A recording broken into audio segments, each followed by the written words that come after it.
अस्सलाम वालेकुम everyone, welcome to my YouTube channel prep with Raj. आज की वीडियो में हम आईबीए कराची के इंग्लिश के पास पेपर्स को सॉल्व करेंगे। तो जो भी बच्चे अभी राउंड वन में इकोनॉमिक्स का पेपर देने जाएंगे या राउंड टू में भी डिफरेंट प्रोग्राम्स में, चाहे बीबी हो, एसीएफ हो, सीएस हो या इकोनॉमिक्स हो, किसी में भी अप्लाई करेंगे तो उनके लिए आज की वीडियो बहुत इंपॉर्टेंट है। क्योंकि आईबीए कराची में थ्रू आउट जो इंग्लिश का पेपर आ रहा होता है वो आ रहा होता है सेम।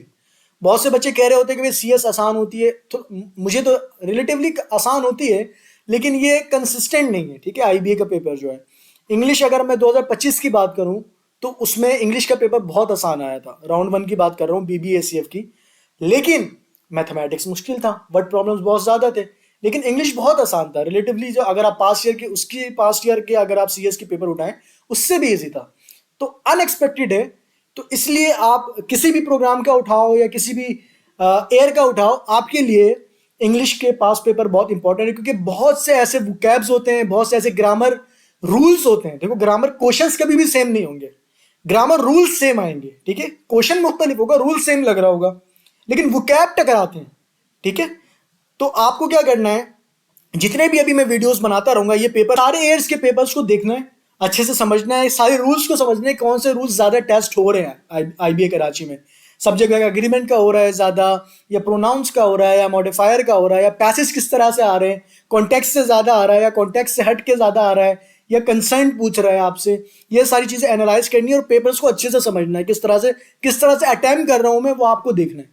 तो अब जो भी बच्चे दे रहे हैं तो उनके लिए बहुत ही इंपॉर्टेंट, क्योंकि बहुत से बच्चे रिक्वेस्ट कर रहे थे आईबी कराची के इंग्लिश के पास पेपर के लिए, जो कि बनाना जरूरी भी था और मैं नहीं बना पा रहा था।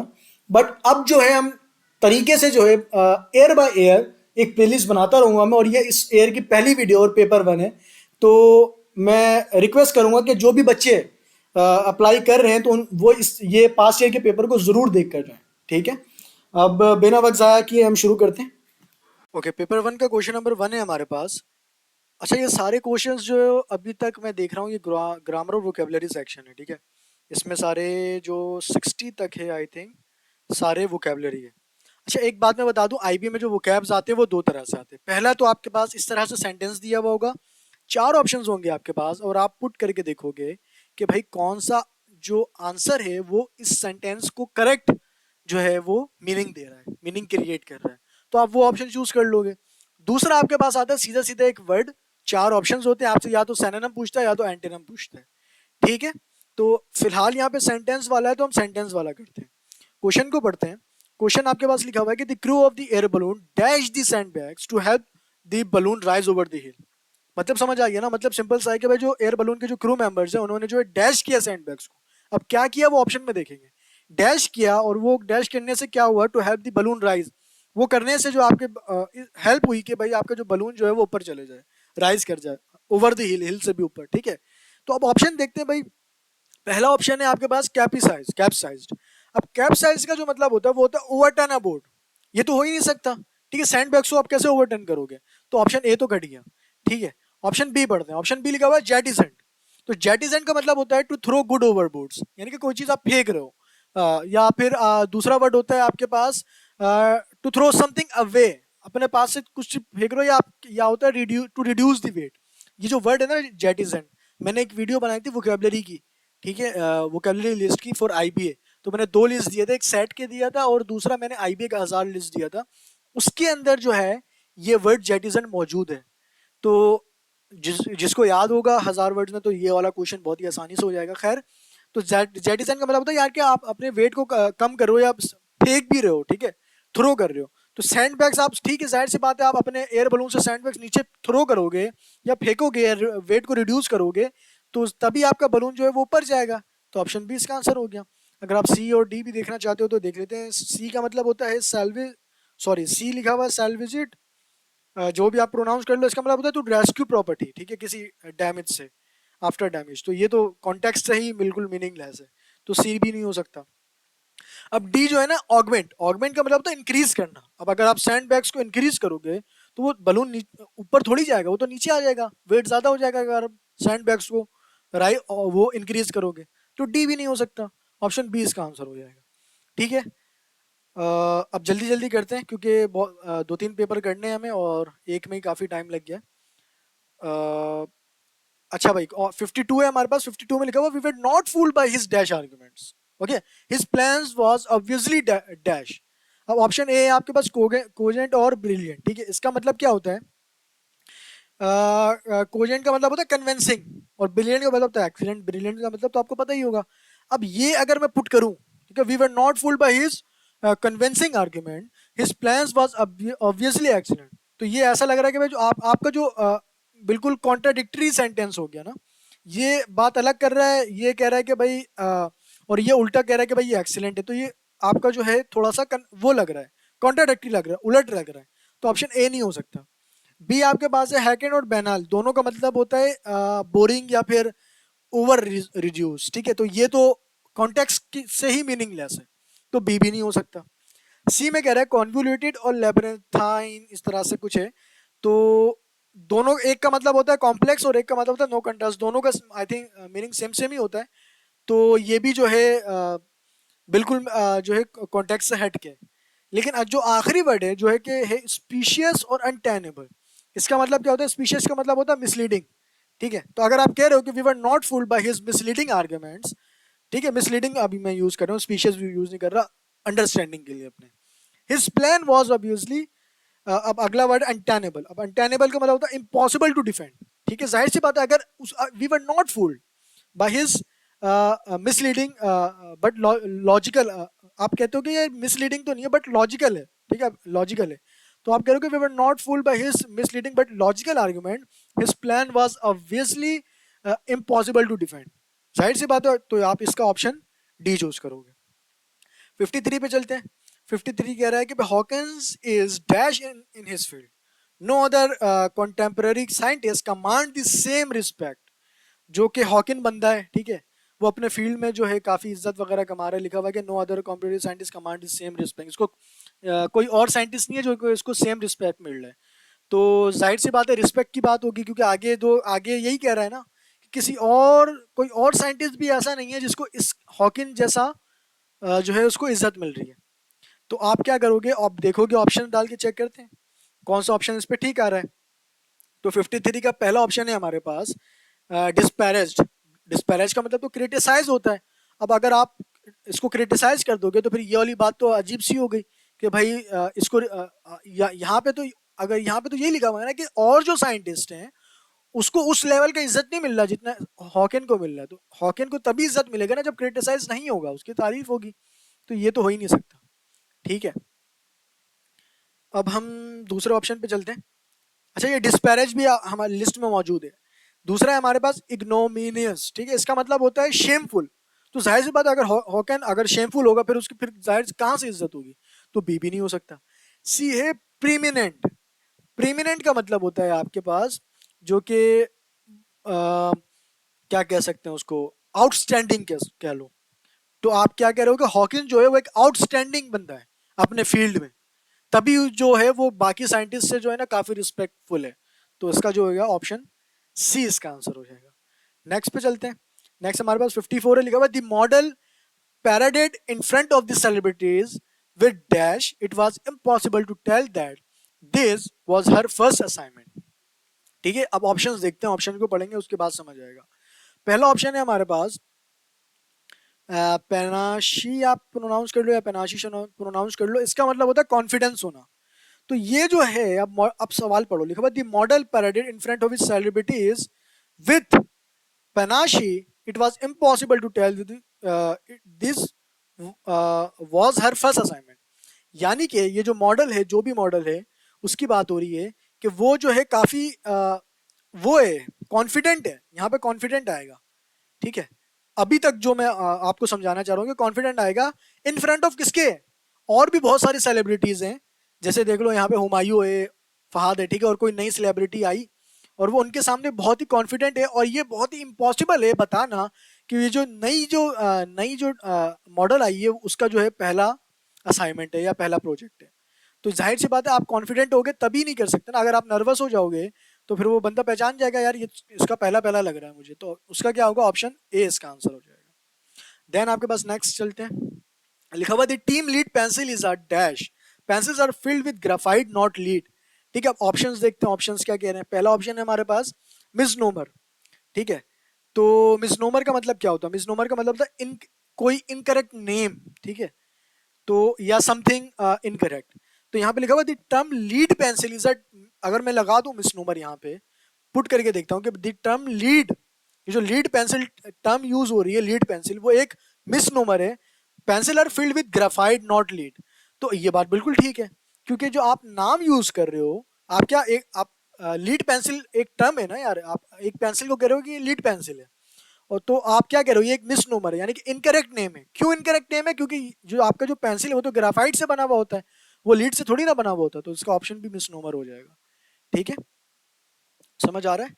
देन नेक्स्ट क्वेश्चन पे चलते हैं। लिखा हुआ the dash weather forced us to stay indoor. अब जाहिर सी बात है, कोई वेदर बहुत ज्यादा खराब होगा तभी हमें वो फोर्स करेगा कि हम अपने घर पे ही रहें, स्टे रहें, घर पे रहें। अगर बहुत ज्यादा तूफानी बारिश हो रही है बाहर, तभी पापा यही कहेंगे कि यार बाहर नहीं जाओ, बहुत तूफानी बारिश हो रही है, उड़ जाओगे। ठीक है, तो तभी आप क्या करो, इनके बहुत हेवी वेदर हो इस तरह की आप करो। मैंने बारिश के टर्म यूज किए यहाँ पे, वेदर के लफ्ज है, तो आप वेदर को अपने जहन में रखो। तो आप ऑप्शंस पढ़ते हैं, आप कौन सा ऑप्शन यहाँ पे ठीक आएगा 56 का। ठीक है, पहला ऑप्शन है आपके पास कि एंटाइजिंग। अब एंटाइजिंग का मतलब होता है अट्रैक्टिव। अब कोई चीज अट्रैक्टिव है तो घर वाले क्यों बोले, मैं आपको एग्जांपल दे रहा हूँ कि अगर कोई वेदर एंटाइजिंग है तो कोई क्यों बोलेगा कि आप अपने घर पे स्टे पे रहो। वेदर बहुत अच्छा है, अट्रैक्टिव है, तो आप बाहर जाओ, पिक्चर्स लो, घूमो फिरो, एंजॉय करो, तो ऑप्शन ए तो कट जाएगा। वो आपका वेदर इसको आपको फोर्स तो नहीं कर रहा आप घर पे रहो, तो ऑप्शन ए कट गया। बी ग्लोरियस, ग्लोरियस का मतलब यही सेम होता है कि बहुत अच्छा वेदर, तो ये भी कट गया। री अब आपके पास है रिस्टोरेटिव। रिस्टोरेटिव का मतलब होता है रिफ्रेशिंग, समथिंग बहुत ही रिफ्रेश वेदर है। अब बहुत ही रिफ्रेश वेदर है तो आप बाहर जाओगे, अच्छी सांसें लोगे, आप घर पे क्यों रहोगे, तो ऑप्शन सी भी कट गया। देन आपके पास है ऑप्शन डी। ऑप्शन डी है इंक्लीमेंट। इंक्लीमेंट का मतलब होता है आपके पास, इंक्लीमेंट वेदर का मतलब होता है स्टॉर्मी। मैंने अभी क्या बताया आपको, तूफानी। तो स्टॉर्मी आई थिंक, सॉरी ठंड, हाँ स्टॉर्मी तूफानी को ही कह रहे होते हैं, कोई हार्श वेदर समझ लो आप, छोड़ो स्टॉर्मी। तो इसका मतलब क्या होता है, इंक्लीमेंट का मतलब होता है हार्श वेदर। तो अगर हार्श वेदर है तभी वेदर आपको फोर्स कर रहा है कि आप अपने घर पे रहो, तो ऑप्शन डी इसका आंसर हो जाएगा। ओके, नेक्स्ट हमारे पास 57 है, 57 में पढ़ते हैं। लिखा हुआ it will hard to dash लेनोड। ये बहुत मुश्किल होगा। क्या मुश्किल होगा? डैश लेनोड को, लेनोड को क्या डैश है वो नहीं पता मुझे, वो ऑप्शन पढ़ेंगे तो समझ आएगा। That you have so dash him, आपने बहुत ही इसको जो है बहुत वो कर दिया है। अब क्या किया है वो नहीं पता। पहला ऑप्शन है पैसिफाई और सूटेड। पैसिफाई का मतलब भी काम होता है, सूथिट का मतलब भी काम होता है। तो अगर आपने लेनोट को काम कर दिया है, तो वो बहुत मुश्किल क्यों होगा आपके लिए कि वो काम हो जाए। तो दोनों तो काम काम है, यानी कि काम मतलब होता है बहुत ही जेंटल, ये समझ लो आप। ठीक है, तो ऑप्शन ए तो कट जाएगा, ये नहीं होगा। दूसरा है आपके पास मॉलिफाई या और इंसिस्ट। पहले वाले में मॉलिफाई आएगा, दूसरे वाले में इंसिस्ट। मॉलिफाई का मतलब था काम समवन डाउन, ठीक है, तो और दूसरा क्या, इंसेंस मतलब था एक्सट्रीमली एंग्री। तो अब क्या कह रहा है, अब आप पुट करो, देखो मॉलिफाई का मतलब क्या होता है, किसी चीज को, किसी को आप, किसी को काम करो, किसी को उसको डाउन करो। तो अब बहुत मुश्किल हो गया है लियोनार्ड को काम करना नाउ, क्यों? That you have so him incensed, आपने क्या किया उसको बहुत एक्सट्रीमली एंग्री, इसका मतलब होता है एक्सट्रीमली एंग्री। ये भी आपके पास वो कैब लिस्ट में मौजूद है जहां तक मुझे याद है। यानी कि आपने जो है लियोनेट को बहुत गुस्सा दिला दिया, तो ये बहुत मुश्किल है कि उसे आप शांत कर सको। तो ऑप्शन बी इसका आंसर हो जाएगा। ठीक है, नेक्स्ट से अब हमारे पास 58। लिखा हुआ the lectures on quantum physics were invariably dash. जो लेक्चर क्वांटम फिजिक्स वो इनवेरिएबली डैश। अब ऑप्शन पढ़ेंगे समझ आएगा क्या है क्या नहीं है। ठीक है, the lecturer dash is ill prepared material in a manner guaranteed to send even the most ardent student to sleep। ठीक है, अब ऑप्शन देखते हैं कि कौन सा यहाँ पे फिट लग रहा है। पहला ऑप्शन है हमारे पास कि स्टिमुलेटिंग और डिलीवर्ड। अगर आप स्टिमुलेटिंग और डिलीवर्ड का मतलब, स्टिमुलेटिंग का मतलब क्या होता है, इंटरेस्टिंग होता है ना। तो अगर आप कह रहे हो कि दी लेक्चर ऑन क्वांटम फिजिक्स बहुत ही इनवेरिएबली इंटरेस्टिंग है, और फिर आगे आपके पास लगा हुआ डिलीवर्ड, जो लेक्चरर डिलीवर्ड कर रहा है इल प्रिपेयर्ड मटेरियल। तो अगर इल प्रिपेयर्ड मटेरियल है तो वो जो है बहुत ही इंटरेस्टिंग कैसे हो सकता है? इल प्रिपेयर्ड का मतलब होता है वो जो बंदा लेक्चर दे रहा है ना वो बहुत ही बकवास दे रहा है, और बहुत ही मटेरियल जो उसके पास वो भी बकवास है। और तो ये क्या हो जाएगा आपका, ये तो हो नहीं सकता। ऑप्शन बी पढ़ते हैं। ऑप्शन बी आपके लिखा हुआ है पेडेस्टेरियन और एंथुसियास्ट अबाउट। तो एंथुसियाज्म का मतलब होता है या आप समझ लो यहाँ पे कॉन्ट्राडिक्टरी लग रहा है अगर आप इसको यहाँ पे रखो। क्योंकि पेडेस्टेरियन का मतलब मुझे पता नहीं है, एंथुसियास्ट का मतलब पता है, और एंथुसियास्ट का मतलब होता है किसी, चलो बी को रखते हैं अभी, ठीक है। सी करते हैं। सी हमारे पास है सोपोरिफिक, और दूसरा वर्ड है हमारे पास ड्रॉन्ड। तो सोपोरिफिक का जो मतलब होता है वो मतलब होता है स्लीप इंड्यूसिंग, ठीक है। और ड्रॉन का मतलब होता है speak in a dull monotonous. जाहिर सी बात है, अगर आप जो the lecture on quantum physics जो है बहुत ही स्लीपी अंदाज में दोगे, बहुत ही बोरिंग अंदाज में दोगे, और जो लेक्चर है वो भी आप ड्रॉन दोगे, यानी कि बहुत ही कम टोन में दोगे, हल्की आवाज में दोगे, तो जाहिर सी बात है तभी ये लगेगा कि आपका जो है वो ill prepared material in a manner guaranteed to send even the most ardent student to sleep. यानी कि जो स्टूडेंट है उनको भी स्लीपी स्लीपी सा फील हो रहा है। जाहिर सी बात है, अगर कोई लेक्चरर आया आपके सामने, ठीक है, अब वो जो है खुद ही सोया हुआ है, तो आप उसको देख, और सोते सोते में ही मतलब इस तरह का आपको, आपका उसकी जो वो आवाज जो है वो भी बहुत ही डल है, तो आपको नींद आने लगता है, आप बोरिंग, आपको बोरिंग लगता है, ठीक है। लेकिन यही अगर कोई एनर्जेटिक टीचर आ जाए तो स्टूडेंट नहीं सोएंगे, स्लीपी फील नहीं करेंगे। तो ऑप्शन सी इसका आंसर हो जाएगा, ठीक है। बी आप गूगल कर लेना, इसका मतलब क्या होता है मुझे याद नहीं आ रहा। 59 पे चलते हैं। 59 लिखा हुआ, Edward was understandably upset that he had lost the position, but he was dashed by the conviction that he had done nothing to dash the dismissal। ठीक है, आप ऑप्शन पढ़ेंगे, पुट करेंगे, तब सेंस थोड़ा बनेगा, तो समझाते हैं, ठीक है। अब आपके पास पहला ऑप्शन है आपके पास कि कंसोल्ड। कंसोल्ड का मतलब जो होता है ना, कंफर्ट, ठीक है, कंफर्ट होता है, सिंपल सिंपल। और दूसरा मेरिट, मेरिट का मतलब, मेरिट तो यही होता है ना, जो डिजर्विंग है भाई उसको वो मेरिट पे मतलब डिजर्विंग बनता है, तो ये डिजर्व। अब पुट करते हैं, देखो भाई, एडवर्ड वाज अंडरस्टैंडेबली अपसेट। वो अपसेट है क्यों भाई, that he had lost position, उसने जो है अपनी पोजीशन को लॉस कर दिया। बट लेकिन ही वाज, अब ये यहाँ पे कॉन्सेल कॉन्सोल पुट करूंगा, लेकिन वो जो है कंफर्ट है, कंफर्टेड है by the conviction that he had done nothing. उसने वो इस बात से कंफर्ट है, यानी कि अपने इस बात से मुत्तफिक है, यानी कि वो आप काम है या कंफर्ट कंफर्ट है कि वो जो है उसने ऐसा कुछ भी नहीं किया है जो कि उसको मेरिट से जो है वो डिसमिसल कर दे, यानी कि हटा दे, ठीक है। तो ऑप्शन इसका ए ही आंसर हो जाएगा, ठीक है। अब आप देखोगे कि आपको पहली बार जब आप उसके साथ पढ़ते हो ना, डैश के साथ, तो थोड़ा सा मुश्किल होता है समझने में उनके लिए जिनकी इंग्लिश थोड़ी सी वीक है, जैसे मेरी थोड़ी सी वीक है। लेकिन जो कि बहुत ही एक्सट्रीम होते हैं उनको तो समझ आ जाता है पहली बार में। तो अब फिर आप देखते हो कि भाई आप कौन सा ऑप्शन सही है, तो मेरा मशवरा तो यही है कि आप पहले पढ़ो, फिर ऑप्शंस डाल के देखो कि यार ये सेंस बना रहा है, ये सेंस बना रहा है या नहीं बना रहा है, ठीक है। चलो अब नेक्स्ट क्वेश्चन करते हैं। नेक्स्ट क्वेश्चन है हमारे पास 60, ठीक है, लास्ट है, वो कैप का लास्ट है।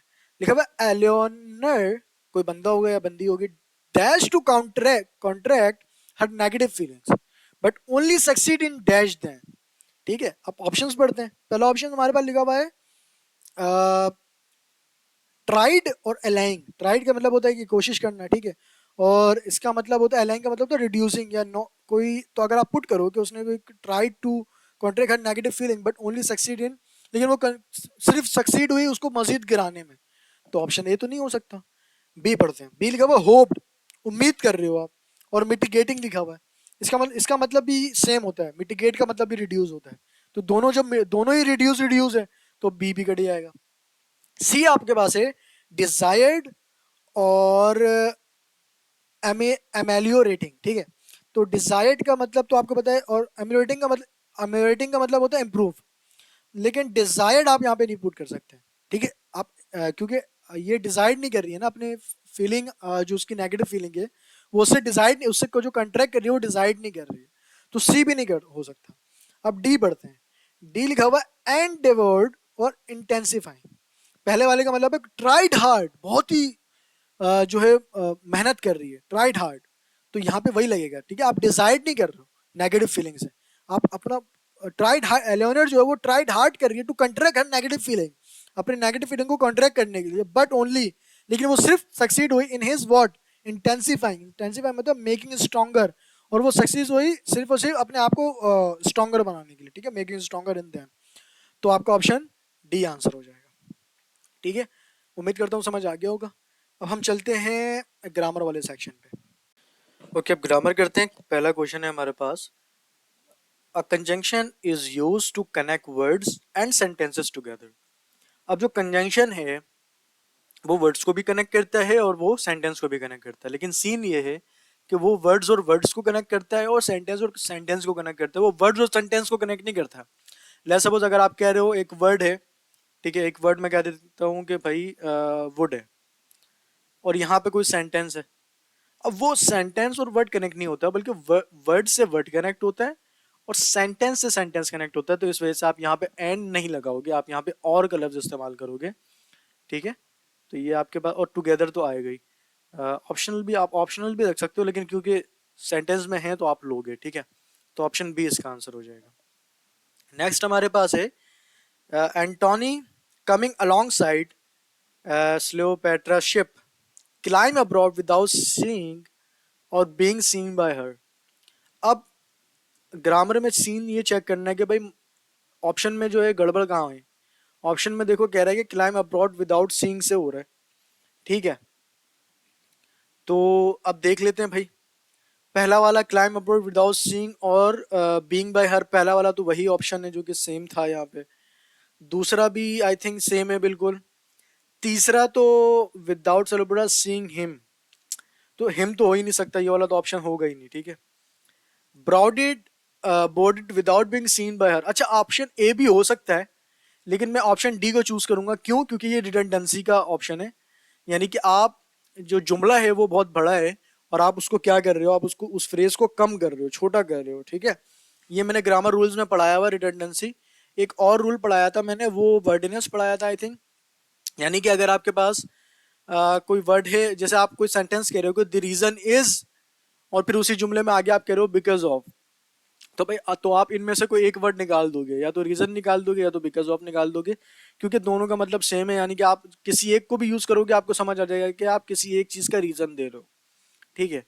तो इस ये एक वर्डिनेस बताया था, और एक ये बताया था मैंने रिडंडेंसी। आई थिंक रिडंडेंसी था, क्या था मेरी जहन से निकल रहा है भाई। ये कि आप जो है जुमले को कंसाइज कर रहे हो, ठीक है। तो ऑप्शन डी इसका आंसर हो जाएगा। नेक्स्ट क्वेश्चन पे चलते हैं। नेक्स्ट क्वेश्चन है हमारे पास, bombast is when high sounding word or effect not suitability are used, ठीक है।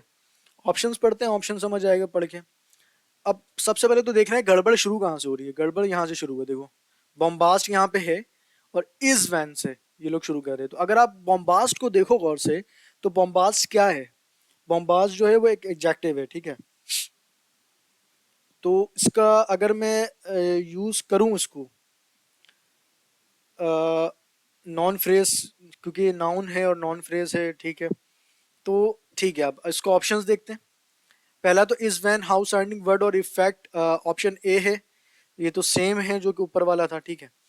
तो दूसरा है is the use of high high sounding words, और ये हो सकता है, ठीक है, इसको रखते हैं। सी कह रहा है कि इज वेयर, अब ये इसकी वजह से आप यहाँ पे जो है ऑप्शन सी को काट दोगे, ठीक है। दूसरा इज द यूजिंग है, ये पूरा का पूरा आपका टेंस ही चेंज कर दिया उसने, ठीक है। मेरे ख्याल इसने जो है टेंस को पूरा चेंज किया, तो ये भी आपका डी भी नहीं होगा, ठीक है। पीछे बच जाता है आपके पास ऑप्शन बी, तो आप ऑप्शन बी को चूज कर लोगे, ठीक है। Is the use of the high sounding, क्योंकि यहाँ पे एक वो है ना, नाउन नाउन फ्रेज है, तो आप जब भी नाउन फ्रेज को इस्तेमाल करते हो तो आप फिर इस तरह के जुमले को आप चूज कर लोगे, ठीक है। Is the use of how sounding, यानी कि आप कह रहे हो कि यार Apple is the use of, इस तरह से आप कर रहे हो ना, तो यहाँ पे बॉम्बास इज द यूज ऑफ, इस तरह से आप चूज कर रहे हो इस जुमले को। नेक्स्ट हमारे पास है I would like to thank whoever. अब यहाँ पे भी सीन आराम से है, देखो ये वाला रूल भी मैं बता चुका हूँ। ये सारा गेम यहाँ पे देखो हुएवर पे। हुएवर का रूल मैंने ये बताया था, अगर अगर आपके जुमले में हुएवर है, देखो दो चीज होती है, एक हुएवर होता है और एक हुमओवर होता है। अगर आपके पास हुएवर होगा तो जुमले में ये जरूरी है कि आपके पास सब्जेक्ट के लिए भी वर्ब होना चाहिए और हुएवर के लिए भी क्या होना चाहिए, वर्ब होना चाहिए। सब्जेक्ट के लिए अलग वर्ब होना चाहिए, हुएवर के लिए अलग वर्ब होना चाहिए। अगर जुमले में अगर जुमले में सब्जेक्ट के लिए वर्ब है लेकिन हुएवर के लिए वर्ब नहीं है, तो आप हुएवर को हटाकर होम एवर को लिख दोगे, ठीक है। मैंने क्या बोला? मैंने बोला अगर आपके जुमले में सब्जेक्ट के लिए भी वर्ब है और हूएवर के लिए भी वर्ब है, तो आप हूएवर ही इस्तेमाल करोगे। लेकिन अगर आपके जुमले में सब्जेक्ट के लिए वर्ब है लेकिन हूएवर के लिए वर्ब नहीं है, तो आप हूएवर को चेंज कर दोगे होमएवर में। ठीक है, ये एक रूल है, समझ लो ग्रामर का। अब हम पढ़ते हैं, देखते हैं कौन सा सही है कौन सा गलत है। ठीक है, आई वुड लाइक टू, ये भी मैंने पढ़ाया हुआ ग्रामर रूल में, ये वाला रूल। तो मेरा मशवरा यही है कि पहले आप वो प्लेलिस्ट देख लो जाके सारा, सिर्फ मैंने टेंसेस नहीं पढ़ाए, बाकी सारे रूल्स मैंने पढ़ा दिए। टेंसेस भी इंशाल्लाह मैं कवर कर लूंगा बहुत जल्द, तो आप वो पहले देखो, क्योंकि वो फिर जरूरत पड़ेगी नहीं आपको मेरी एक्सप्लेनेशन की, आप ये सारे सवाल खुद सॉल्व कर लोगे। लिखा हुआ, I would like to thank whoever it was that the wrote that piece of music, it has given me so much pleasure. Options पढ़ते हैं, ऑप्शंस पढ़ के समझ आएगा कि कौन सा सही है कौन सा गलत है। ठीक है, पहला है कि I would like to thank. अब यहाँ पे जो थैंक है इसके लिए ये वर्ब है और ये आपके पास आई सब्जेक्ट है, सब्जेक्ट के लिए वर्ब आ गया। अब मुझे हूएवर के लिए देखना है, क्या हूएवर के लिए सब्जेक्ट है या वर्ब है या नहीं है। Whoever it was the road of the piece of music, road आ गया, और रोड किसके लिए आ गया, हूएवर के लिए आ गया। तो इट्स मीन ऑप्शन ए ठीक है, तो ऑप्शन ए मैंने करेक्ट कर दिया। अब आपके अंडरस्टैंडिंग के लिए मैं बाकी ऑप्शंस भी देख लेता हूँ। ठीक है, ऑप्शन बी क्या है, ऑप्शन बी कह रहा है कि I would like to thank whomever. अब यहाँ पे इसने होम एवर लगा दिया, लेकिन यहाँ पे तो ऑब्जेक्ट वो वर्ब तो है हूएवर के लिए, तो आपने होम एवर क्यों लगाया, तो यहाँ पे हूएवर आएगा। इसी तरह तो ये नहीं हो सकता, गलत हो गया ये। इसी तरह ये जो सी है इसके लिए भी यहाँ पे आपके पास वर्ब है, तो ये भी नहीं होगा। ठीक है, और यहाँ पे तो इसने शुरू ही ओवर से कर दिया, तो ये तो होगा ही नहीं। तो ऑप्शन ए इसका आंसर हो जाएगा सीधा सीधा। अब हम चलते हैं नेक्स्ट 65 पर। नेक्स्ट हमारे पास है your taking a loan to buy a car annoyed father. ठीक है, अब ऑप्शंस देखते हैं, ऑप्शन से समझ आएगा कि कौन सा ऑप्शन सही है और कौन सा ऑप्शन गलत है। ठीक है, हमेशा जो है आप जब भी ग्रामर करो, अभी ऊपर जो मैंने सारे सवालात करवाए वो भी मैंने सारे ऑप्शन से करवाए, क्योंकि आपको जब आप ऑप्शंस पढ़ते हो तो आपकी अंडरस्टैंडिंग होती है कि यार अच्छा यहाँ पे ये आ सकता है, यहाँ पे ये आ सकता है, ये हो सकता है। आप मोस्ट ऑफ द केसेस में जब भी आप ग्रामर करो ना, तो पहले ऑप्शन चेक करो, तो आपको समझ आ जाएगा यार गड़बड़ यहाँ पे। ठीक है, तो फिर आप वहां पे जो है ना, अच्छा यहाँ पे ये रूल लग सकता है, यहाँ पे ये रूल लग सकता है, तो इस तरह से आप सॉल्व करते हो ग्रामर को। ठीक है, चलो पढ़ते हैं आगे। पहला ऑप्शन है हमारे पास, यू आर, यू आर नहीं, योर है, sorry, you are taking a loan to buy a car annoyed father. तो ये ठीक है, मुझे कुछ गड़बड़ इसमें लग नहीं रही है। बी में चलते हैं, बी में लिखा हुआ योर टेकिंग अ कार। अब मैं क्यों, क्योंकि ये जेरेंड है ना, तो इस वजह से मैं जो हूँ इसको ओके की रिपोर्ट, क्योंकि अब यहाँ पे आप जो है इज और एम और आर तो लगा हुआ नहीं है, तो इस वजह से जब भी आप जो जेरेंड जो टेकिंग है वो यूज हुआ है, तो आप हमेशा जो पॉजेसिव फॉर्म जो है यहाँ पे जो यूज हुई हुई है वो करेक्ट यूज हुई हुई है। ठीक है, यूर टेकिंग अ लोन जो कि पॉजेसिव फॉर्म है वो ओके है, ये भी मैंने पढ़ाया हुआ है कि जब भी आप जेरेंड होगा तो पॉजेसिव फॉर्म होना चाहिए। देन आपके पास ऑप्शन बी है कि you're taking a loan to buy a car aggregative father. अब यहाँ पे सिर्फ और सिर्फ क्या किया है इसने, इस वर्ड को चेंज कर दिया है। ठीक है, लेकिन मैं जो हूँ ओरिजिनल वाले के साथ चलूंगा कि यार ओरिजिनल वाले में कोई मसला नहीं है, तो मैं क्यों छेड़छाड़ी करूँ। ठीक है, ओरिजिनल वाले को जब आप छेड़छाड़ी तब करते हो जब आपके पास कोई ऊपर जैसे मैंने करवाया था कि उसका मसला हो, सेंटेंस को कंसाइज करना हो, छोटा करना हो, ताकि वो आपका जो है फिर मेरे जहन से निकल गया उस रूल को क्या कहते हैं, ऊपर मैंने बताया था। खैर वो नहीं होना चाहिए। ठीक है, यानी कि सेंटेंस को आप कंसाइज करते हो, लेकिन यहाँ पे सेंटेंस तो पहले ही कंसाइज है, तो आप ऑप्शन बी लोगे नहीं, और ऑप्शन सी और ऑप्शन डी तो ले ही नहीं सकते, यहाँ पे यू और यू इस्तेमाल हुआ है। ठीक है, तो ऑप्शन ए ही इसका करेक्ट आंसर होगा। नेक्स्ट रूल पर चलते हैं। नेक्स्ट है हमारे पास, in the initial stage of learning a new language we learn more through listening. ठीक है, and attempting to copy speech pattern and not through the reading grammar books. अब यहाँ पे इसका मतलब क्या है, इसका मतलब ये है कि जब आप इनिशियल स्टेज पे किसी लैंग्वेज को सीखते हो तो आप ज्यादा किससे सीखते हो, आप ज्यादा सीखते हो लिसनिंग और कॉपी से, और यहाँ पे एंड का लफ्ज इस्तेमाल हुआ है। लेकिन अगर मैं आपसे पूछूं कि भाई आप अपनी लैंग्वेज में उर्दू में बात कर रहे हो और आप कह रहे हो कि यार मैं जो हूँ ना सिंधी सीखना चाह रहा हूँ, लेकिन सिंधी सीखने से ज्यादा वो ये है कि मैं, यानी कि ज्यादा आसान ये है कि इनिशियल स्टेज में ज्यादा आसान ये है कि मैं सुनूं, लिसनिंग करूं और कॉपी स्पीच करूं, बामुकाबला इसके कि मैं रीडिंग और ग्रामर करूं। ठीक है, तो आप उर्दू में ऐसे बोलोगे यार बामुकाबला इसके कि मैं रीडिंग ग्रामर करने बैठ जाऊं, इससे ज्यादा आसानी मुझे इनिशियल में ये होगा कि भाई मैं कि मैं लिसनिंग करूं और कॉपी स्पीच करने की कोशिश, उसकी पैटर्न को समझने की कोशिश करूं, तो आप यहाँ पे बामुकाबला का लफ्ज इस्तेमाल कर रहे हो, एंड का लफ्ज इस्तेमाल नहीं कर रहे। तो बामुकाबला यहाँ पे देन का लफ्ज इस्तेमाल हुआ, यानी कि आप कंपेयर कर रहे हो, ठीक है। कंपैरिजन का रूल है, मैंने कंपैरिजन में पढ़ाया हुआ है, कंपैरिजन वाले टॉपिक में, ठीक है। तो देख लेते देन किस में लगा हुआ है। इसमें देन नहीं है, एंड है, हट जाएगा। अब इसमें भी देन लगा हुआ है, इसमें भी देन लगा हुआ है, तीनों में देन लगा हुआ है। अब तीनों में अब देखना पड़ेगा भाई तीनों में कौन सा सही है कौन सा गलत है। अब यहाँ पे देखो, and attempting to copy speech and pattern, ये सेम टेंस चल रहा है, ठीक है। तो इसको मैं रखूंगा, ठीक है। ये टेंस बिल्कुल सेम है, तो बिल्कुल ओके, मुझे तो बिल्कुल ठीक लग रहा है, क्योंकि ऊपर वाला जो टेंस था सेम वही टेंसेस चल रहा है, टेंस में कोई तब्दीली नहीं हुई है। लेकिन जैसे ही मैं इस पे आया, इसमें भी टेंस चेंज हो गया, इसमें भी टेंस चेंज हो गया, ठीक है। तो दोनों ही गलत हो गया। टेंस आपने क्यों चेंज किया? टेंस चेंज नहीं होगा, ठीक है, टेंसेज आपकी सेम रहेगी। तो आपका ऑप्शंस क्या हो जाएगा? ऑप्शन हो जाएगा, ऑप्शन बी आपका आंसर हो जाएगा, ठीक है। समझ आ गया? नेक्स्ट हमारे पास है 67 में आपके पास कह रहा है कि बिटवीन यू एंड आई, ठीक है, I doubt that he will come. अब बिटवीन यू एंड आई वाला कॉन्सेप्ट नहीं है, ये भी मैंने जो है उसमें पढ़ाया हुआ है। क्या नाम था मेरे उसका, क्या तो नाम था, ऑर्डिनेंट्स, हाँ, ऑर्डिनेंट्स के नाम से वीडियो होगी, उसमें आप जाके पढ़ लोगे भाई। जब भी आप यहाँ, बस यहाँ पे आपका जो है ना यू एंड आई नहीं होगा, यहाँ पे यू एंड मी होगा, ठीक है। ये बात आपको जहन में रखना है, ठीक है। I doubt that he will come. अब ऑप्शन देखते हैं कि भाई ऑप्शन ए और बी तो होगा ही नहीं, ठीक है। क्यों नहीं होगा? क्योंकि दोनों में आई लगा हुआ है। बिटवीन यू एंड आई नहीं होगा, बिटवीन यू एंड मी होगा, ठीक है। ऑब्जेक्टिव केस है ये, तो ऑब्जेक्टिव केस में आपका जो है मी लगता है ऑब्जेक्टिव प्रोनाउन में। प्रोनाउन वाले चैप्टर में भी आई थिंक मैंने थोड़ा बहुत इसको मैंने समझाया होगा कि यहाँ पे ऑब्जेक्टिव प्रोनाउन यूज होगा, ठीक है। सब्जेक्टिव की जगह पे सब्जेक्टिव लगता है, ऑब्जेक्टिव जगह पे ऑब्जेक्टिव लगता है। तो यहाँ पे बिटवीन यू एंड मी होगा, ठीक है, ऑब्जेक्टिव जगह। तो यहाँ पे between and you and me हो जाएगा, ए और बी कट जाएगा। अब सी और डी में देखना है कि कौन सा सही है कौन सा गलत है, ठीक है। सी में है कि भाई ही विल कम, तो मुझे ये ठीक लग रहा है। क्यों ठीक लग रहा है? क्योंकि टेंस सेम है। लेकिन जैसे मैं डी में गया, डी में देखा मैंने, इसने टेंस ही चेंज कर दिया, विल को वुड कर दिया, तो डी नहीं हो सकता। ऑप्शन क्या हो जाएगा? ऑप्शन सी, 67 का सी आंसर हो जाएगा, ठीक है। टेंसेस को भी आपको देखना है। टेंसेस, कोई कोई ग्रामर ऐसा होता है जहां पे आपको टेंस को चेंज करना पड़ता है, वो टेंस का रूल होता है। लेकिन यहाँ पे टेंस का रूल नहीं था, यहाँ पे प्रोनाउन का रूल था, ठीक है। अगर आपको प्रोनाउन का रूल पता होगा, आप इसको फौरन से ठीक कर लोगे, 2 मिनट का भी रूल नहीं है, सिर्फ मी का फर्क था, ठीक है। टेंसेस को आप चेंज नहीं करोगे, बिल्कुल बेसिक सी बात है। अच्छा, नेक्स्ट क्वेश्चन है हमारे पास 68, ठीक है।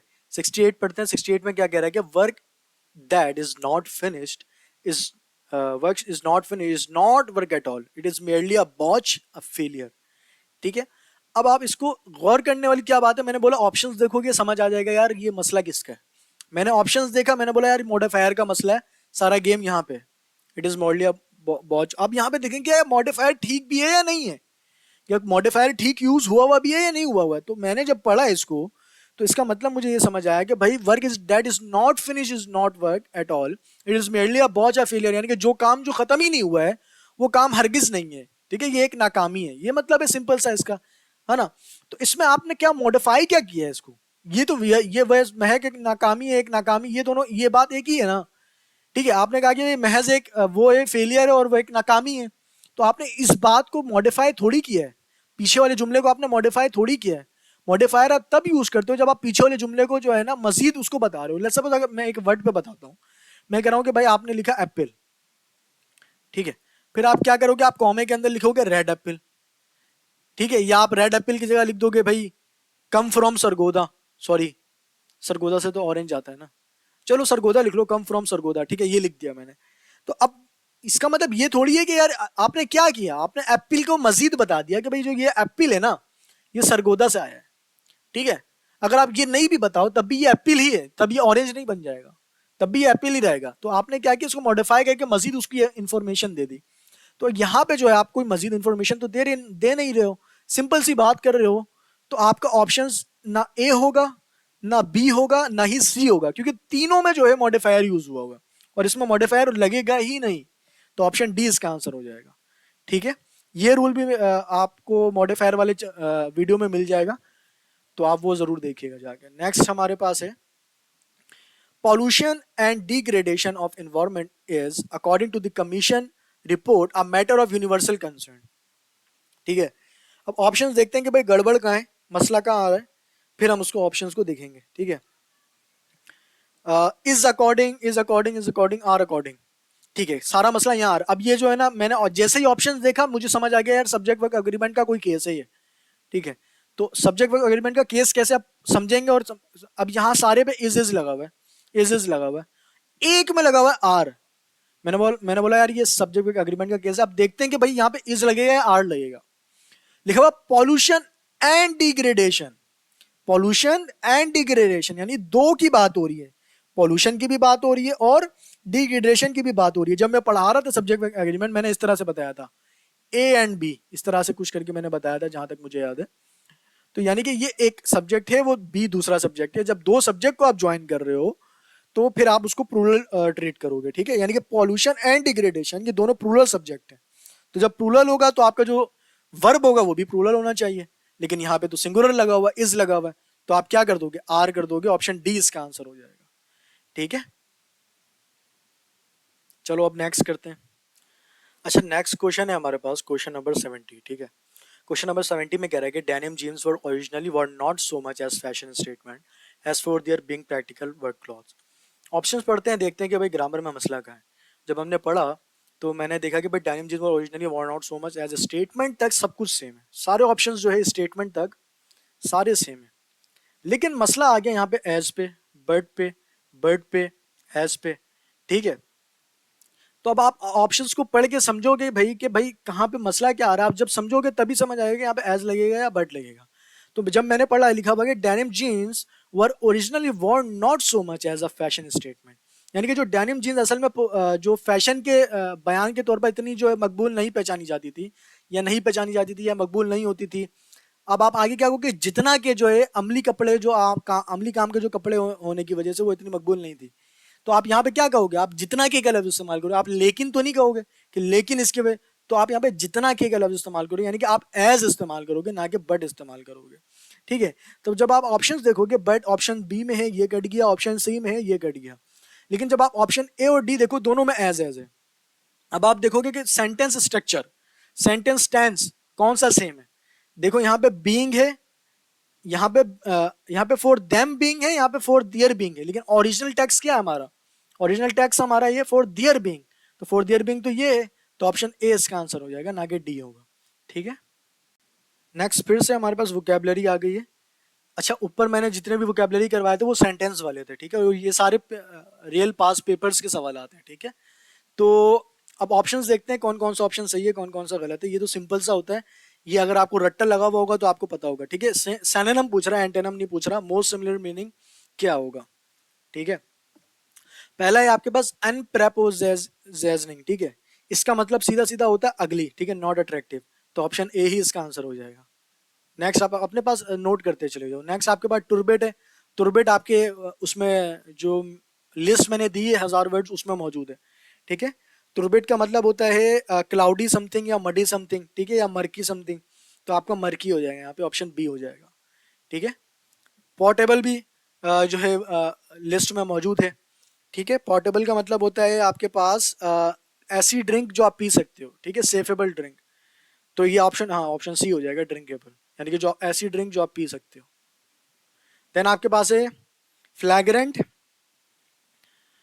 फ्लैग्रेंट मुझे याद नहीं आ रहा कि वर्ड में है या नहीं है, बट फ्लैग्रेंट का जो मतलब होता है वो होता है बहुत ही रॉन्ग या ऑफेंसिव, ठीक है। ऑप्शन में है क्या, नहीं है, हाँ ब्लैटेंट है, ठीक है। ब्लैटेंट का मतलब क्या होता है, उसका मतलब भी यही होता है, तो ऑप्शन डी इसका आंसर हो जाएगा। नेक्स्ट हमारे पास है अंडरमाइन। अंडरमाइन भी मौजूद है लिस्ट में, ठीक है, और इसका मतलब होता है वीकेन, या फिर वीकेन ग्रेजुअली या सीक्रेटली, तो इसका ऑप्शन, हाँ ऑप्शन डी में मौजूद है वीकेन, तो आपका ऑप्शन वीकेन हो जाएगा, ठीक है। इसके बाद है टेन्योस, ये भी वर्ड में मौजूद है। इसका मतलब होता है आपके पास या तो वीक होना या स्लाइट होना या फ्रेजाइल होना, हाँ ऑप्शन सी में देखो वीक यहाँ पे है, तो आप वीक वीक को चूज कर लोगे। देन आपके पास होता है, देन आपके पास है पैरो कैल, आप प्रोनाउंस कर लो जैसे भी कर लो। इसका मतलब जो होता है वो होता है नैरो माइंडेड, ठीक है, ये भी मौजूद है लिस्ट में, तो इसका सिनोनिम हो जाएगा जेनोफोबिक, ठीक है, इसका मतलब ये होता है नैरो माइंडेड या लिमिटेड पर्सपेक्टिव। तो ऑप्शन जो है इसका बी हो जाएगा। देन आपके पास 78 है। 78 में डेस्टिट्यूट लिखा हुआ है। डेस्टिट्यूट का मतलब होता है एक्सट्रीमली पुअर, कोई बंदा बहुत ज्यादा पुअर है, ठीक है। ऑप्शन में देख लेते हैं, ऑप्शन में ना ही एक्सट्रीमली पुअर नहीं लिखा हुआ है, तो इसका सैनम देख लेते हैं कि सैनम इसका कौन सा और एक्सट्रीमली पुअर का हो सकता है।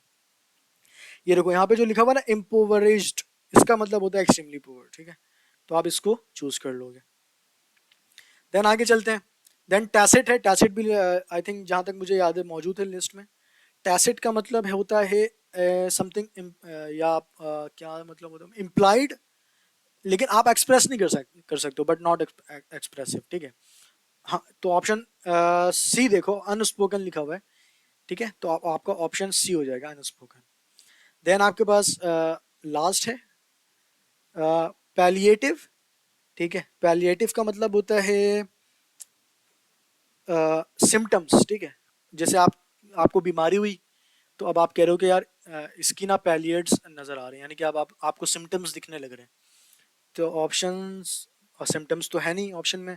ये जो क्यूरेटिव लिखा हुआ ना, तो क्यूरेटिव का मतलब भी क्या होता है, सिम्टम्स होता है, तो ऑप्शन सी इसका आंसर हो जाएगा, ठीक है। नेक्स्ट हमारे पास रीडिंग कॉम्प्रिहेंशन है, वो करते हैं। नेक्स्ट हमारे पास पैसेज है। पहले मैं ये कहूँगा कि आप वीडियो को पॉज करें और ख़ुद से पढ़ें। मैं इसको बल्कि मैंने लिंक दिया हुआ है नीचे पीडीएफ, तो आप वहाँ से एक्सेस कर सकते हो और उसको पैसेज को पढ़ो और ख़ुद से समझो, ठीक है। बाकी मैं जल्दी जल्दी जो है समझाने की कोशिश करता हूँ। लिखा हुआ the pioneers of the teaching of science imagined that its introduction into education would remove the conventionality, artificiality and backwardness which are characteristic of classical studies, but they were gravely disappointed। यानी कि science की teaching शुरू करने वाले जो pioneers ने सोचा था कि अगर हम साइंस को एजुकेशन सिस्टम में इंट्रोड्यूस करवाएं, तो एजुकेशन जो पुरानी रवायात थी, जो सोच थी, कन्वेंशनलिटी जो यहाँ पे लिखा हुआ है, ये पुरानी रवायात का मतलब होता है इसका।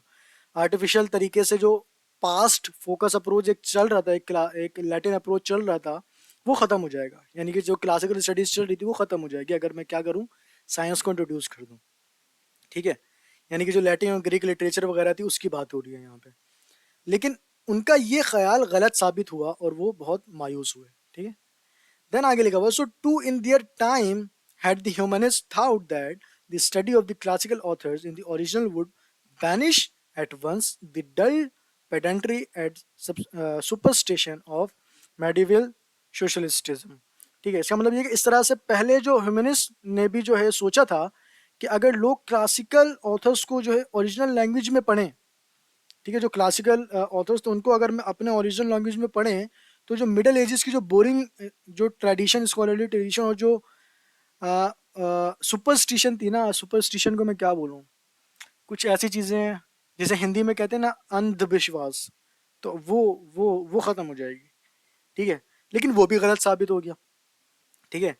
Then the professional school master was a match for both them and has almost managed to make the understanding of chemical reaction as dull, as dogmatic and affair as the reading of Virgil एनाइड, ठीक है, verbal एनाइड, ये कोई chemical का नाम है लिखा हुआ। लेकिन जो प्रोफेशनल टीचर्स जो थे, स्कूल मास्टर्स ने जो है दोनों रिफॉर्म को जो है वो फेल कर दिया। जो ऊपर जो थे, उन्होंने जो केमिकल रिएक्शन जैसे इंटरेस्टिंग सब्जेक्ट को भी क्या कि इतना बोरिंग और रिजिड बना दिया, जितना जो क्लासिकल लिटरेचर में एक यहाँ पे जो वर्जाइल की एनाइड की बात हुई, उसको पढ़ना जितना बोरिंग था उतना बोरिंग बना दिया, ठीक है।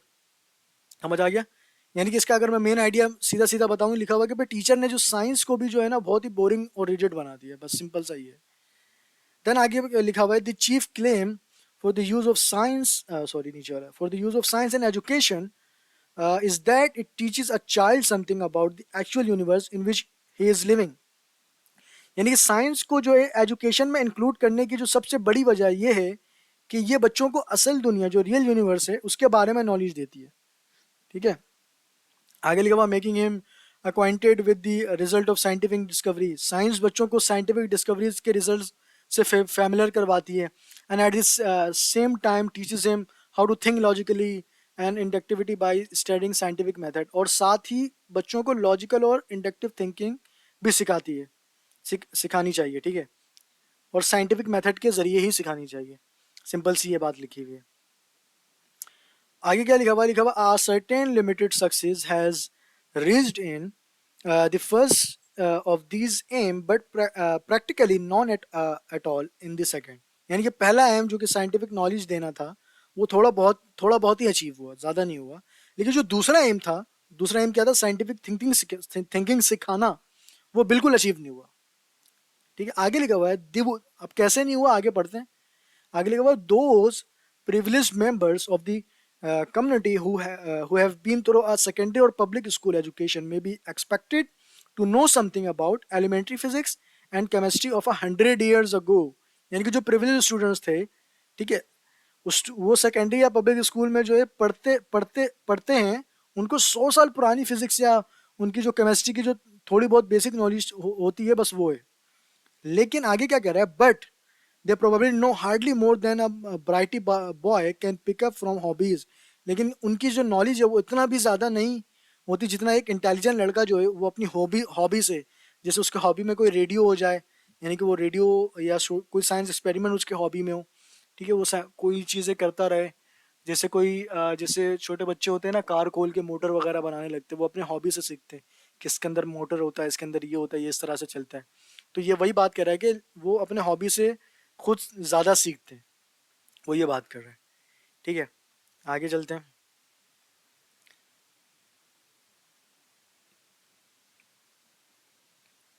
ठीक है, आगे लिखा हुआ as of the learning of scientific method the whole thing is probably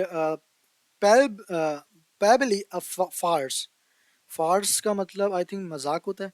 पढ़ते हैं, साइंटिफिक मेथड सिखाने की बात करें तो ये पूरा सिस्टम जो है वो क्लियरली एक फार्स है, मजाक है। ठीक है, for the convenience of teachers and requirement for the examination system, यानी टीचर्स की जो कन्वीनियंस और एग्जाम सिस्टम की वजह से pupils learn precisely the reverse, believe exactly what they were told and reproduce it in an exam। यानी कि students को जो साइंटिफिक थिंकिंग तो सिखाई नहीं जाती थी बिल्कुल भी, बल्कि उल्टा जो जो सिखाया जाता है, जो टीचर ने कहा है कि उस पर जो है वो ब्लाइंडली बिलीव करो और एग्जाम में रिपीट कर दो। ठीक है, सिंपल ये है कि भाई एक तो उन्होंने जो है थिंकिंग तो सिखा ही नहीं रहे, बाकी जो सिखा रहे हैं उसको कह रहे हैं कि भाई आंख बंद करके उसको बिलीव करो और एग्जाम में वही चीज़ें रिपीट करके लिख दो, बस ये चीज़ें जो कि हमारा चल रहा है इंटरमीडिएट में, तो यही होता है। खैर, आगे लो, whether it seems nonsense to them or not, चाहे वो बात चाहे नॉनसेंस ही क्यों ना लगे, आपको वो बात समझनी है और एग्जाम में वही लिखना है, ये बात लिखी हुई है सिंपल में। Educated people reform to such queries as spiritualism और एस्ट्रोलॉजी। यानी इसलिए प्रूफ ये है कि एजुकेटेड लोग भी स्पिरिचुअलिज्म और एस्ट्रोलॉजी जैसे झूठे बिलीव्स पर यकीन करने लगते हैं। रैशनल थ्योरीज और करेंसी मिथ्स और कभी कभी और भी डेंजरस थ्योरीज या पर बिलीव जो है वो करने लगते हैं। ठीक है, 50 years of education in the method of science produce on no, मैं जल्दी जल्दी पढ़ रहा हूँ, नो विजिबल इफेक्ट। यानी कि 50 साल की जो साइंस एजुकेशन के जो बावजूद लोग साइंटिफिक थिंकिंग को डेवलप नहीं कर पाए। आगे कह रहा है कि the only way of learning method of scientific is the long and bitter way of personal experience. Scientific method को सिर्फ और सिर्फ पर्सनल एक्सपीरियंस और एक्सपेरिमेंट से आप सीख सकते हैं। ठीक है, साइंस को अगर आपको सीखना है, या तो आप अपने एक्सपीरियंस से सीखोगे या कोई एक्सपेरिमेंट करके सीखोगे। Until the system changes, जब तक एजुकेशन सिस्टम चेंज नहीं होता है, only a small minority will earlier learn science. यानी तब तक जो है सिर्फ और सिर्फ आप छोटा सा ग्रुप ही साइंस का जो प्रॉपर्ली समझ पाएगा, ज़्यादा नहीं समझ पाएगा। ठीक है, सिंपल सा था, ज़्यादा मुश्किल था नहीं। क्वेश्चंस करते, क्वेश्चन समझ आएगा। क्वेश्चन नंबर 1 कह रहा है the author implies that the professional school master has, professional school master के पास क्या नहीं था, सॉरी क्या था, implies that has no interest in teaching science. क्या कोई इंटरेस्ट नहीं था टीचिंग साइंस में, टीचर पढ़ाने में? साइंस तो वो पढ़ाते थे, ऐसा नहीं है कि इंटरेस्ट नहीं था, पढ़ाते थे, लेकिन वो थोड़ा सा गड़बड़ करते, तो ऑप्शन ए तो नहीं होगा। ठीक है, toward attempt to unveiling education, B को रखते हैं अभी। ठीक है, सी पढ़ते हैं। सी में लिखा हुआ एडिट ट्रू लर्निंग, यानी कि ये तो बिल्कुल अपोजिट ही बात कर रहे हैं। ठीक है, आगे कह रहा है कि भाई सपोर्टेड द ह्यूमनिस्ट, ये भी बिल्कुल, ये बात मेंशन ही नहीं है आपके उसमें क्या कहते हैं पैसेज में। ऑप्शन ए भी पैसेज में मौजूद नहीं है, तो आपका ऑप्शन क्या हो जाएगा, बी हो जाएगा आपका आंसर। ठीक है, नेक्स्ट हमारे पास चलते हैं, क्वेश्चन नंबर 82 है। लिखा हुआ the author's attitude to secondary and public school education in the sciences. इनका जो एटीट्यूड था सेकेंडरी और पब्लिक स्कूल एजुकेशन साइंस के मुतालिक वो क्या था? न्यूट्रल था, किस तरह का एटीट्यूड था, या एम्बीवेलेंट था, या सपोर्टिव था, या कॉन्टेम्प्टोज था, किस तरह का एटीट्यूड था? ठीक है, ऑप्शंस पढ़ते हैं, समझ आएगा। पहला ऑप्शन है हमारे पास एम्बीवेलेंट, तो एम्बीवेलेंट तो होगा नहीं, ठीक है, इसका मतलब होता है मिक्स फीलिंग, तो यहाँ पे ऐसा कोई फीलिंग मेंशन है नहीं। न्यूट्रल मतलब सिंपल न्यूट्रल होता है, वो भी नहीं होगा, न्यूट्रल फीलिंग तो था ही नहीं। आगे आके बाद उसके बाद सपोर्ट, सपोर्ट तो वो बिल्कुल ही नहीं कर रहे थे, बिल्कुल अपोजिट है। तो एक ही ऑप्शन बच जाता है आपके पास, वो है आपके पास कॉन्टेम्प्टोज, ठीक है। यानी कि वो इसका आप अगर आप सिनोनिम सर्च करने जाओ, इसका सिनोनिम आपके पास फार्स का जो लफ्ज इस्तेमाल हुआ था, तो ये वो है, यानी कि बोरिंग बना देते हैं, इनफेक्टिव बना देते हैं, कि बंदे को बिल्कुल बोरिंग लगे। ये एटीट्यूड था उनका साइंस को पढ़ाते वक्त, ठीक है। तो आपका ऑप्शन डी आंसर हो जाएगा। नेक्स्ट चलते हैं। The word pell probably most nearly mean, ऊपर मैंने पेल बेबली जो वर्ड पढ़ा था उसका मतलब क्या है? अब जो पेल बेबली का मतलब आप मोस्टली जो है आपको हमेशा पैसेज से पढ़ के समझना होना चाहिए, ठीक है। जब भी इस तरह के सवाल आता है आप पैसेज पढ़ो, उसके बाद समझो कि यार पैसेज में उसका क्या मतलब है पेल बेबली का, ठीक है। लेकिन वहां पे जो कि क्योंकि मैं पढ़ते हुए आया हूँ तो वहां पे उसका मतलब है ऑब्वियसली, ठीक है। आप एक बार देख लेना वहां पे वो मीनिंग सिर्फ और सिर्फ ऑब्वियसली ही क्रिएट कर रहा है। सॉरी, तो इसका ऑप्शन आ जाएगा ऑब्वियसली है, या कहाँ चला गया, ये हो जाएगा ऑब्वियसली, और ये मैंने कॉन्टेम्प्टोज लगाया था। नेक्स्ट हमारे पास है the author blame all of the following for failure to impart science method through the education system except. जो ऑथर था उसने ब्लेम किया ये सारे ऑप्शन, इनमें से कौन सा ऑप्शन जो है उसने ब्लेम नहीं किया था वो बताने। पढ़ लेते हैं। पहला पुअर टीचिंग, उसने तो कहा कि भाई ये सही से पढ़ा नहीं सकते हैं, यानी कि इतना बोरिंग बना देते, फार्स बना देते, तो ऑप्शन ए तो था मौजूद, यानी कि ऑप्शन ए नहीं होगा, ठीक है। देन आपके पास एग्जामिनेशन मेथड, बिल्कुल उसने यही कहा था ना कि वो बच्चों को कहते थे कि जो भाई जो मैंने पढ़ा दिया वो आंख बंद करके वही लिख दो, अपना कोई थिंकिंग डेवलप नहीं करो, तो वो मेथड भी बिल्कुल गलत था, तो ऑप्शन बी भी गलत हो गया, यानी कि मौजूद है और पैसेज में तो ये नहीं होगा। तीसरा लैक ऑफ डायरेक्ट एक्सपीरियंस, अब पैसेज में मौजूद है कि बच्चों को एक्सपीरियंस नहीं मिल रहा था, ये नहीं था वो नहीं था, यानी कि पैसेज में मौजूद है, तो सी भी नहीं होगा। तो डी है कि lack of interest on the part of student, तो ऐसा कुछ नहीं लिखा हुआ था कि भाई बच्चों का इंटरेस्ट नहीं था इसमें, ऐसी कोई जो ब्लेम किया है उसने टीचर पे किया है, ठीक है, एजुकेशन सिस्टम पे किया है, तो ऑप्शन डी इसका आंसर हो जाएगा। देन हमारे पास है 85। 85 में कह रहा है कि if the author were to study current education in science to see how things have changed since he wrote the piece, he would probably be most interested in the answer to which of the following question। ठीक है, options पढ़ते हैं कि भाई पहला है कि भाई do student know more about the world about them, या do student spend more time in laboratories, can student apply their knowledge logically. देखो सारा सिस्टम, ये सारा जो थिंग था ना, सारी जो उसने ब्लेम किया, उसने जो ऑब्जेक्शन की, उसने ये कहा कि भाई पढ़ा तो रहे हैं, रटवा रहे हैं सिर्फ, वो लॉजिकल थिंकिंग नहीं करवा रहे। तो अब वो अगर आज के उसको देखेगा तो सवाल यही करेगा कि स्टूडेंट आज जो उस नॉलेज को वो सीख रहे हैं वो लॉजिकल इंप्लीमेंट कर रहे हैं या नहीं कर रहे। तो ऑप्शन सी इसका आंसर होगा, ठीक है। जो आपको आंसर देना है, मैंने जो भी पैसेज करवाया है उसमें साफ तौर पे बताया कि जब भी आप पैसेज का आंसर दो वो तभी दो कि वो पैसेज में मौजूद है या नहीं है। मैंने जितने भी आंसर दिए हैं वो पैसेज में मौजूद हैं, अपने तरफ से कुछ भी अपना दिमाग नहीं लगाया है, तो अपने तरफ से दिमाग नहीं लगाना है पैसेज में, ठीक है। पैसेज में अगर मौजूद है वो बात तभी लिखोगे। देखो कभी कभी ऐसा होता है, आप पढ़ते हो लगता है कि यार ये आंसर हो सकता है, ये सही लग रहा है मुझे, लेकिन वो पैसेज में मौजूद नहीं होता, क्योंकि वो पैसेज में मौजूद नहीं है तो वो आंसर नहीं है। ये बात अपने पास जहन में रख लो, ठीक है। वो आपको ठीक लग रहा है वो आपका मसला, वो आप नहीं लोगे फिर भी, क्योंकि पैसेज में मौजूद नहीं है। अब ये बात पैसेज में मौजूद है तभी मैंने लिया क्योंकि उसको लॉजिकल थिंकिंग नहीं हो रही थी। तो इसी तरह का सवाल करेगा वो कि बच्चे पढ़ तो रहे हैं लेकिन लॉजिकल थिंकिंग नहीं कर रहे हैं। तो अब अगर वो सवाल करेगा तो ये करेगा कि वो जो पढ़ रहे हैं वो लॉजिकली इंप्लीमेंट कर रहे हैं या नहीं कर रहे। तो ऑप्शन सी इसका आंसर हो जाएगा। देन आपके पास 86 है, लिखा हुआ astrology is mention is an example of. वो जो एस्ट्रोलॉजी मेंशन हुआ है वो किस तरह के एग्जांपल में मेंशन हुआ है? A science that need to better understood, ऐसी तो कोई बात ही नहीं की है पैसेज में, ठीक है। बी में कह रहा है कि a belief which no educated people, ऐसी भी कोई बात नहीं की कि भाई एक ऐसा बिलीफ है जो कि एजुकेटेड पीपल नहीं है, ऐसी कोई पैसेज में बात ही नहीं की है। सी में कह रहा है कि something unsupportable to those who have absorbed the method of science, तो ये लग रहा है, क्योंकि ये आप यानी कि ये आप समझ लो कि स्ट्रांगली जो है ना वो वुड नॉट बिलीव, जो आप वहां पे जो वर्ड आ रहा था वो था वुड नॉट बिलीव एस्ट्रोलॉजी, यानी कि ये मीनिंग है ना इसकी कि if people truly learn scientific thinking they would not believe astrology. ये लाइन थी ऊपर, आई थिंक, जहां तक मुझे याद है।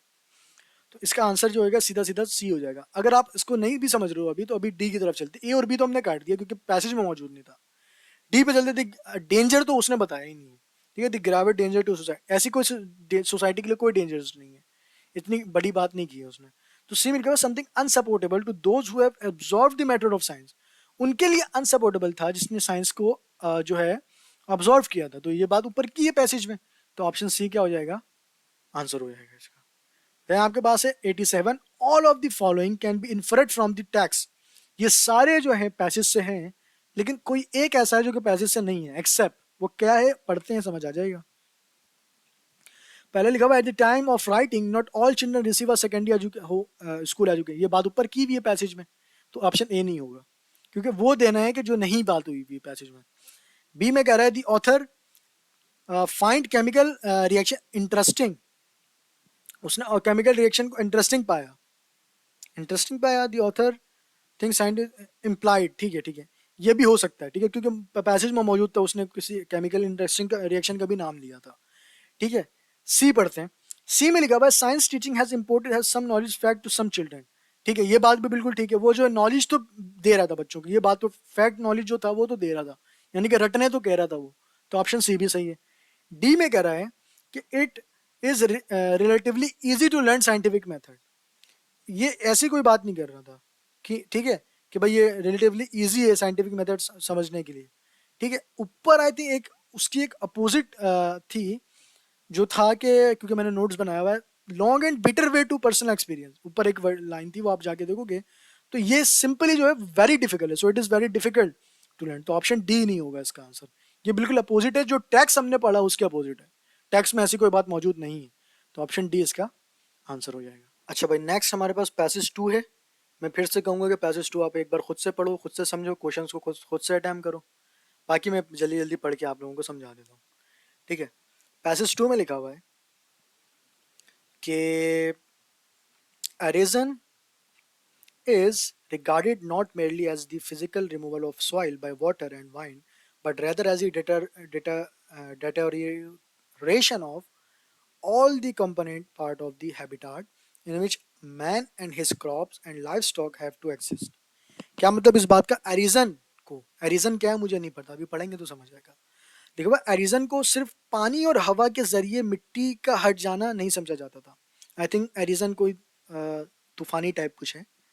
कह रहा है कि एरिजन को जो है सिर्फ पानी और हवा का के जरिए जो है, पानी और हवा के जरिए मिट्टी का हट जाना नहीं समझा जाता था, बल्कि एरिजन का मतलब पूरे इन्वायरमेंट, यहाँ पे हैबिटाट का लफ्ज इस्तेमाल हुआ है, इस वजह से मैं इन्वायरमेंट कह रहा हूँ, कि पूरे हैबिटाट का खराब हो जाना भी है, जहाँ इंसान और उसकी फसलें और उसके जानवर भी रहते हैं।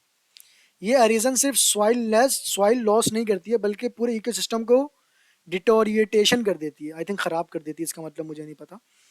देखो, मतलब नहीं पता इसका मतलब ये नहीं कि मुझे पूरा समझ नहीं आया, मैंने पूरा पढ़ा, मैंने पूरा मतलब भी आपको समझाया, ठीक है।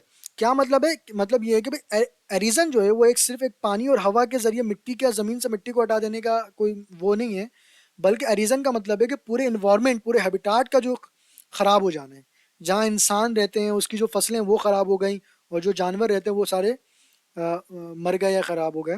यानी एरिजन सिर्फ सॉइल को नुकसान नहीं पहुंचाती है, सॉइल लॉस नहीं है, बल्कि पूरे इकोसिस्टम की खराबी है, डिटोरिएशन को आप ये समझ लो, ठीक है।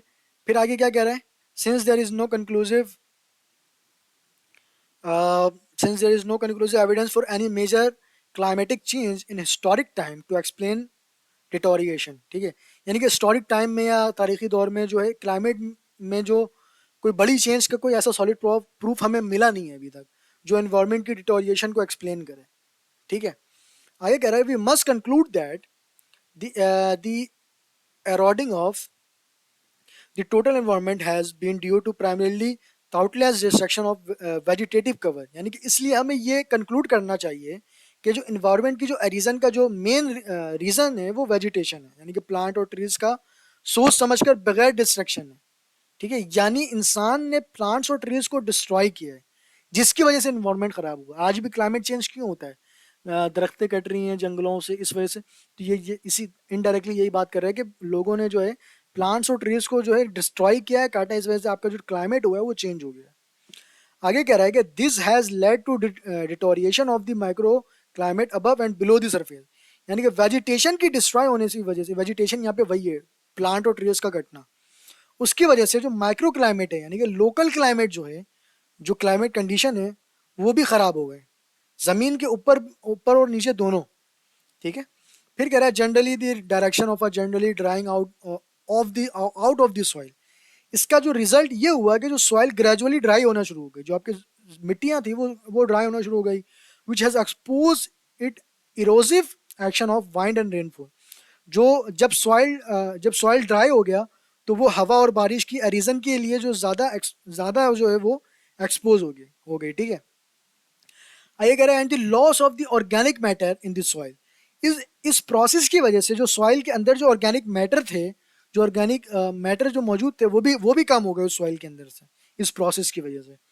Then thus reducing its capacity to resist erosion by conserving the water, यानी कि ऑर्गेनिक मैटर कम होने की, उस प्रोसेस की वजह से ऑर्गेनिक मैटर कम हो गए। अब कह रहा है कि ऑर्गेनिक मैटर कम होने की वजह से सॉइल की जो एबिलिटी थी वो भी कम हो गई, कि वो जो पानी को स्टोर कर सकते थे एरिजन, अब वो उसको रेजिस्ट करता है, वो नहीं करता। अब कह रहा है if everything possible is done within the total environment to conserve the naturally planted और कल्टिवेटेड वेजिटेशन, अगर हम एनवायरमेंट में न्यूट्रल वेजिटेशन और कल्टिवेटेड प्लांट्स को प्रोटेक्ट करें तो मुमकिन है। ठीक है। आखिर हमारे पास जो है लाइन 10 है जो कि आखिरी है। ठीक है। This will ensure optimal conservation of soil and water, यानी कि तो इससे जो है सॉइल और वाटर दोनों का जो बेस्ट कंजर्वेशन हो सकता है। पैसेज का अगर मेन आइडिया मैं सीधा सीधा बताऊं, वो ये मेन पॉइंट ये है कि भाई वेजिटेशन जो है वो डिस्ट्रक्शन है, वेजिटेशन इज दी डिस्ट्रक्शन है जो कि मेन काउज है एरिजन का और इन्वायरमेंटल डिटेरियोरेशन का।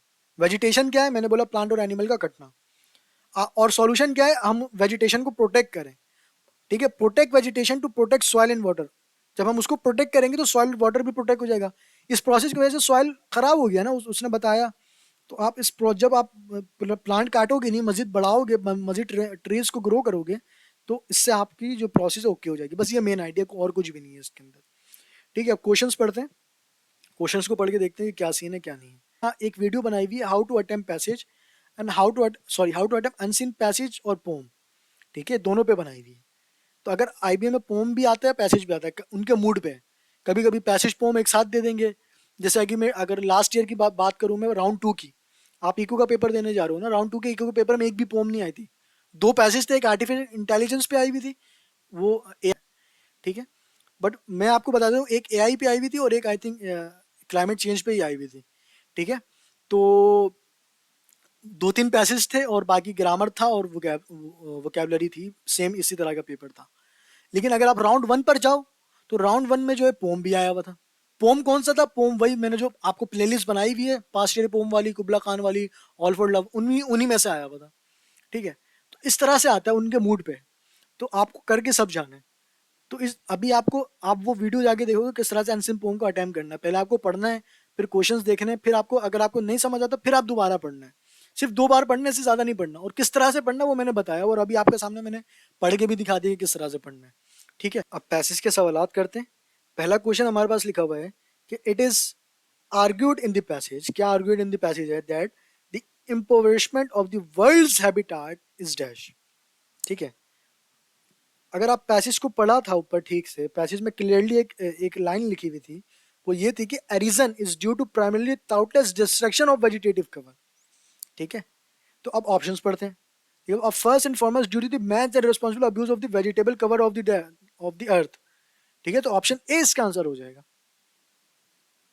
देन आगे आपके पास, क्योंकि मीनिंग क्या है, मीनिंग सिंपल ये है कि भाई ह्यूमन डिस्ट्रक्शन कर रहे हैं ना प्लांट को। प्लांट को कौन डिस्ट्रॉय कर रहा है? ह्यूमंस डिस्ट्रॉय कर रहे हैं। तो आपका ऑप्शन ए आ जाएगा। बी में क्या कह रहा है? Largely due to the gradually change in climate over a long year. Long year की तो उसने तो सिंपल सीधा सीधा बात किया, उसने कहा था ऊपर कि ऐसा कोई हिस्टोरिकल मुझे डेटा नहीं मिलता है। ठीक है। ऊपर मैंने कहीं पढ़ा था, no convenient for measured climate change in the historic time. तो हिस्टोरिक टाइम तो ऑप्शन बी तो हो ही नहीं सकता। सिंपल उसने कहा था कि ऐसा कुछ मिला ही नहीं है मुझे। Inevitable soon as the agriculture animal husbandry develop, ऐसा भी कोई बात नहीं की है पैसेज में। जो बात पैसेज में नहीं की है उसको काट दो। डी में भी कैन नॉट बी रिमेडेड, ऐसी भी कोई बात नहीं की है, तो ऑप्शन ए ही इसका आंसर होगा। यानी कि मैन ने खुद जो है उसको जो है काटा है, डिस्ट्रॉय किया, इस वजह से ये हुआ है, तो ऑप्शन ए इसका आंसर हो जाएगा। ओके, नेक्स्ट क्वेश्चन है हमारे पास 89। देखो the definition of arisen given in the passage. ये जो डेफिनेशन ऑफ एरिजन क्या था पैसेज के अंदर, डेफिनेशन बताओ, एरिजन का मतलब क्या था ये बताओ। पहला लिखा हुआ ए क्या है भाई, it is a strictly regional one, ऐसी तो कोई बात की नहीं थी पैसेज में, तो ऑप्शन ए कट गया। देन आपके पास एरिजन का मतलब क्या है, डिसरिगार्डेड मेंस रोल, ऐसा कोई मैन नहीं भाई, एरिजन काउस था, एरिजन का काउस था, एरिजन का मतलब ये नहीं था, तो ऑप्शन बी कट जाएगा। ऑप्शन सी देखते हैं, कॉन्सेंट्रेट्स ऑन फ्लूडिंग, ऐसी भी कोई बात नहीं की थी पैसेज में, तो ये भी कट गया। डी में कह रहा है इज अ ब्राउड वन, ये एक ब्राउड वन था, तो ये हो सकता है। क्यों? क्योंकि जो पैसेज ने वो एरिजन को डिफाइन किया था, वो क्या कहा था, वो उसको कहा था एक ये सॉइल रिमूवर है, ये इकोसिस्टम को डिटोरिएशन करता है, क्लाइमेट चेंज करता है, वेजिटेशन को लॉस करता है, तो डेफिनेशन क्या होगा इसकी, वो बहुत ही प्राउड हो गए, वेरी प्राउड, तो ऑप्शन क्या हो जाएगा, डी इसका आंसर हो जाएगा। ठीक है,